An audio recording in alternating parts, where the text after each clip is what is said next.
tu as cité quelques noms prestigieux des nominés, donc on a 13 nominés.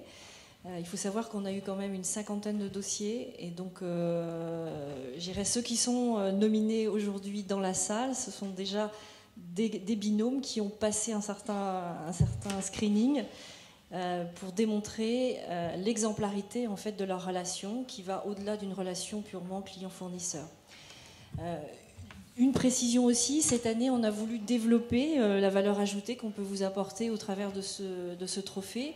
Donc non seulement de communiquer régulièrement, de faire des vidéos, de faire en sorte que à la fois les nominés et les gagnants soient mis en avant dans la presse, auprès des grands groupes, auprès de nos adhérents, etc. Mais aussi on a rajouté 2 petits bonus pour les startups, parce qu'on sait que c'est quand même elles qui ont plus besoin d'aide. Une demi-journée de conseils offerte par Alma CG pour les aider à se développer sur tous les sujets de l'innovation et de leurs investissements en R&D. Et puis une demi-journée réalisée par les membres du comité exécutif de l'IO Club, donc soit des avocats, soit des consultants en commerce, en marketing, etc. Et donc les gagnants auront la possibilité d'actionner ces 2 petits bonus qui, j'espère, leur rendront service pour l'avenir. C'est à toi. Ah oui, c'est Arnold. Voilà. Donc il y a 11 ans, ou peut-être 10 ans, peut-être après la 2e année, on a cherché à, donc en fait l'observatoire, j'ai oublié de vous dire, l'observatoire a deux pieds pour tenir. Le premier, c'est un baromètre, donc une enquête annuelle que l'on réalise sur la relation entre les grandes entreprises et les PME innovantes. Et puis le deuxième, c'est les binômes et les trophées sous ces binômes. Donc il y a à peu près une dizaine d'années, on s'est rencontré avec Pierre Audouin Consultant, et on a décidé de travailler avec Pierre Audouin Consultant, qui est un spécialiste des études de marché, principalement dans le numérique, je pense qu'on peut dire ça, exclusivement même, et qui maintenant travaille avec le CXP, je crois, la main dans la main. Voilà. Donc Arnold va vous présenter les résultats de l'enquête annuelle, c'est-à-dire du baromètre.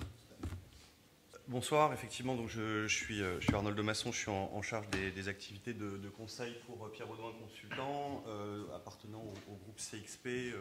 Nous réalisons des études, c'est moi qui l'ai, merci. Nous réalisons principalement des études de marché et des missions de recommandation autour des écosystèmes, du développement dans les écosystèmes numériques. Effectivement, une longue histoire autour de cet observatoire de la relation entre les grands groupes et les PME.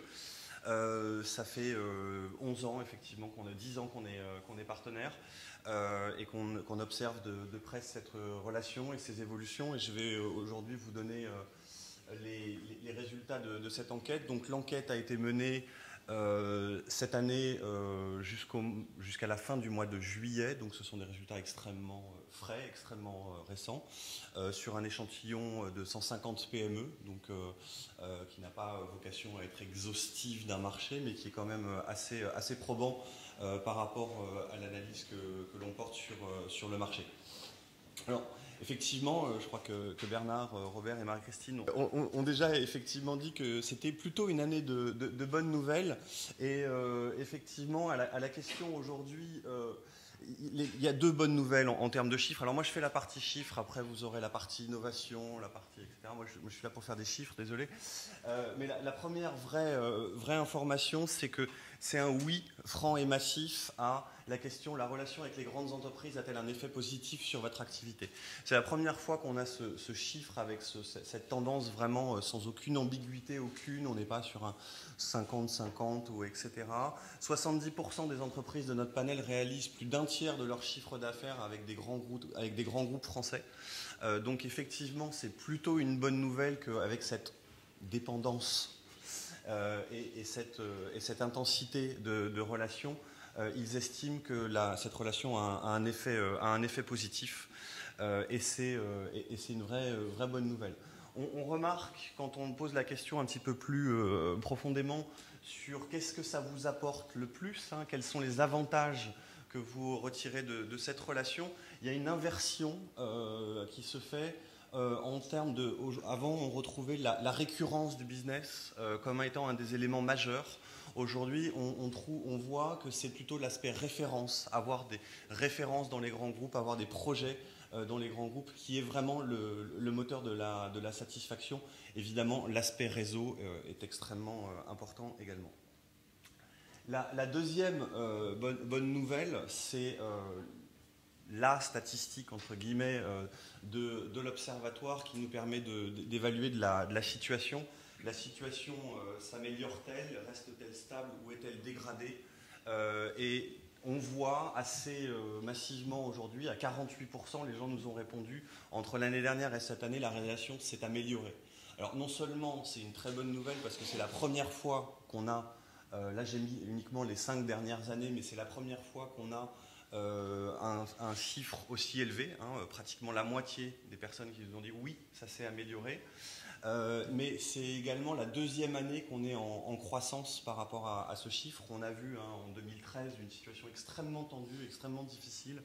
Quand on étudiait les verbatims et les sentiments autour de l'enquête, on voyait qu'il y avait énormément d'amertume par rapport à des processus d'achat, à une certaine réactivité. On reviendra, hein, le monde n'est pas tout rose, il reste quelques barrières. Mais en tout cas, c'est vrai que ce 48%, on le note comme étant extrêmement positif. Après, bon, je pense qu'à part, à l'exception de l'année 2013, la situation jugée comme dégradée est stable, on va dire à 10%, ça fait partie des 10% de Français pessimistes, on va dire. Donc c'est un peu cet incompressible de la statistique, mais en tout cas tout un tas de bonnes nouvelles. Les vraies bonnes nouvelles et les 3 grands pôles d'amélioration qu'on a retenus dans l'enquête, et assez massivement aujourd'hui, 60% des gens qu'on a interrogés nous ont dit on a le sentiment que les grandes entreprises avec lesquelles on a travaillé nous comprennent mieux. Et c'est extrêmement fondamental finalement cet aspect de compréhension, parce qu'une fois qu'il y a la compréhension, peut-être que les choses un peu plus techniques en termes de processus, en termes d'achat, en termes de référencement, etc., pourront être accélérées. On voit, mais vraiment dans une moindre mesure, hein, puisque seulement 19 et 14% des répondants nous répondent qu'il y a eu une simplification ou une accélération des processus, et à 14% de meilleurs co-investissements. Et quand on entend co-investissement, c'est-à-dire effectivement aider l'entreprise innovante, la jeune entreprise, à faire du business au-delà du business qu'elle fait directement avec le grand compte. Donc ça reste encore, c'est noté, c'est marqué, 14% c'est significatif. Pour autant, ça reste encore mineur. Le grand enseignement, c'est cette meilleure compréhension du business model. Malgré tout, quand même, les freins persistent. Et là encore, les freins, ce qui est intéressant dans l'analyse de l'Observatoire cette année, c'est que finalement, il n'y en a que 2. Avant, on en avait quand même 5 ou 6. Et là, il n'y en a que 2. Ils sont assez marqués. 45% des gens nous disent c'est les achats. Et 42% nous disent c'est la réactivité. Alors, j'ai sorti quelques verbatims, mais c'est plutôt à titre d'illustration.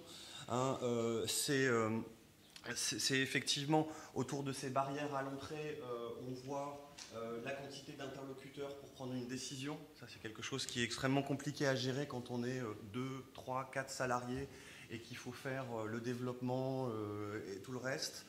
Avoir 5 ou 6 rendez-vous. Alors j'ai noté aussi, parce qu'il y avait une comparaison qui était faite avec les pays anglo-saxons, qu'on juge qu'en France, les gens ne répondent pas très bien aux mails. Je vous laisse libre de l'interprétation de l'usage de vos mails. Moi, je n'y réponds pas. Et puis, toujours autour de ces barrières à l'achat, c'est toujours autour finalement des processus. Et un verbatim qui m'a semblé intéressant, finalement, le fait qu'il faut avoir des références pour être référencé. Et qu'il y a une espèce, à un moment, il faut bien qu'il y ait quelqu'un quand même qui décide d'ouvrir la porte, sinon les barrières à l'entrée continueront à exister. Enfin, comment lever les freins quand on demande aujourd'hui dans l'Observatoire quelles sont finalement les initiatives qui peuvent être prises pour lever les freins? Il y en a 2 qui ressortent assez clairement. Le financement, hein, on voit aujourd'hui 63% des entreprises nous ont dit on est jeune entreprise innovante. 29% nous ont dit nous avons reçu des aides du privé et 8% des aides du public. accélérer, favoriser ce financement pour l'encourager encore. C'est la demande numéro 1 aujourd'hui des jeunes entreprises. Et puis, je crois que le propos était assez clair dans l'analyse qu'on a pu faire, et des freins et des motivations.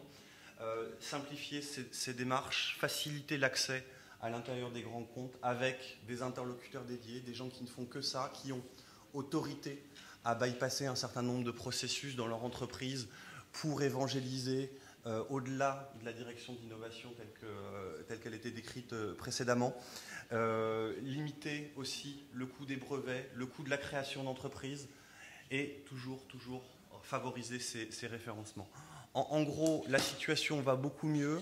L'optimisme qui ressort de cet observatoire nous semble très intéressant et compte tenu du fait que cette compréhension semble s'installer, on espère que tout ça va s'accélérer dans les prochaines années. Voilà, pour ce qui... il y a plein d'autres chiffres, mais je n'ai retenu que cela ce soir. N'hésitez pas. Merci beaucoup.